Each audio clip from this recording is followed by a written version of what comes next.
உங்க பொண்ணு ரேவதிக்கு ஆல்ரெடி கல்யாணம் ஆயிடுச்சா? சொல்லுங்க மேடம், கல்யாணம் ஆயிடுச்சா? ஏன் மேடம், கல்யாணம் ஆகி கோர்ட்ல டைவர்ஸ் கேஸ் போயிட்டு இருக்கு, அந்த பொண்ணு கூட்டிட்டு வந்து ரெஜிஸ்டர் மேரேஜ் பண்ண பாக்குறீங்க. இது உங்களுக்கு தப்பா தெரியாம இருக்கலாம், ஆனா லீகலா இந்த விஷயம் தப்பு. அது தெரியாம நான் இந்த கல்யாணத்தை நடத்தி வச்சிருந்தா என் வேலை என்ன ஆயிருக்கும்? இந்த கல்யாணம் எப்படியாவது நடக்கணும். உங்களுக்கு எவ்வளவு பணம் வேணாலும் தரேன்.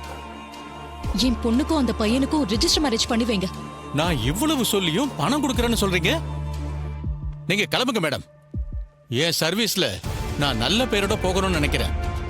நீங்க சொன்ன மாதிரி எல்லாம் பண்ணா காலத்துக்கும் கோர்ட்டு கேஸ்னு அலைய வேண்டியிருக்கும். இதெல்லாம் வேலைக்கு ஆகாது. போங்க சார்.